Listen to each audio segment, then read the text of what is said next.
Hello, আসসালামু আলাইকুম। আচ্ছা, আপনারা একটা ব্যাপারকে কিভাবে দেখেন? ধরেন একজন কাস্টমার একটা কেকের পিকচার দেখিয়ে বলল এটার প্রাইস কত। আপনি যখন ওনাকে কেকের প্রাইসটা জানান, তখন সে অন্য একটা পেজের স্ক্রিনশট দিয়ে আপনাকে দেখালো যে এখানে তো কম প্রাইসে সেল করতেছে, আপনাদের এখানে এত বেশি প্রাইস কেন? তখন আপনার কাছে এই বিষয়টা কিরকম লাগবে একটু বলেন তো দেখি। আমার সাথে রিসেন্ট এরকম একটা ঘটনা ঘটেছে, আগেও ঘটেছে হয়তো যখন আমি ভিডিও মেক করতাম না। এখন যেহেতু রিসেন্ট ঘটেছে, যেহেতু ভিডিও মেক করি, তার জন্যই আমি এই কথাটা আজকে বলছি। ভিডিওর মাধ্যমেই বলে দিচ্ছি, যেহেতু ইনবক্সে ধরে ধরে সবাইকে বলা পসিবল না, তার জন্য।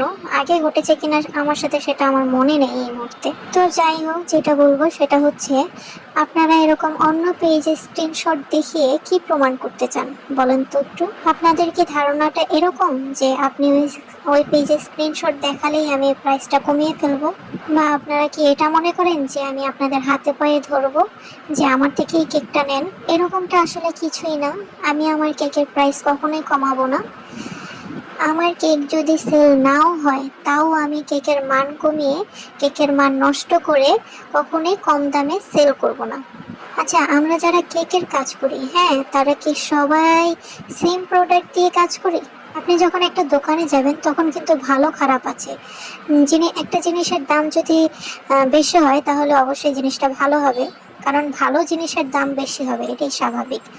আরেকটা জিনিসের দাম যদি কম হয়, সেটার মানটা খারাপ, এটা স্বাভাবিক। ঠিক তেমনই এই কেকের ক্ষেত্রে হোমমেড মানেই যে সবাই একরকম প্রোডাক্ট দিয়ে কাজ করে, জিনিসটা এরকম না।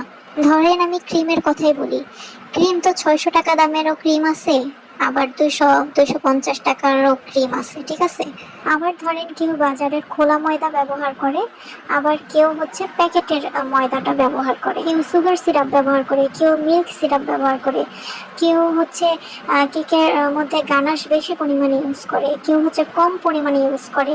আবার যেই চকলেটটা দিয়ে কাজ করে, সেই চকলেটটারও আবার ভিন্নতা রয়েছে। 500 টাকা দামের চকলেট রয়েছে, 300 টাকা দামের চকলেট রয়েছে। সবগুলো জিনিসের কি দাম সেম? আপনারাই বলেন। একটা জিনিস খেয়াল করবেন, অনেকেই চকলেট ক্রিমের মধ্যে চকলেট ইউজ না করে ইমালশন ইউজ করে। তো ওইটা কিন্তু কাস্টমারের বোঝার কোনো উপায় নেই যে এই জিনিসটা কি। সো যে ক্রিমের মধ্যে চকলেট ব্যবহার করবে, তারা দামটা বেশি নেবে, আর যারা কম ব্যবহার করবে তারা দামটা কম নেবে, এটাই স্বাভাবিক।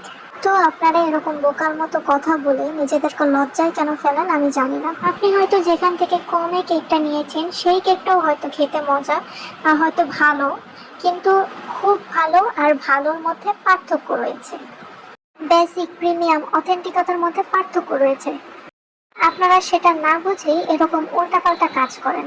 হয়তো কম দামের মধ্যে বেসিকটা নিচ্ছেন, খেতে ভালো, টেস্ট ভালো, হ্যাঁ সেটা অবশ্যই ভালো, কিন্তু তাই বলে যে আমরা প্রাইস বেশি রাখছি এরকমটা না। আপনি আপনার বাজেটের মধ্যে নেবেন অবশ্যই। প্রিমিয়ামটা কেনার টাকা হয়তো আপনার কাছে নেই, সেই সামর্থ্য হয়তো আপনার নেই, তাই বলে কি অন্য পেজে স্ক্রিনশট আমার পেজে এনে দিয়ে বলুন যে আপনার প্রাইস কেন বেশি হলো?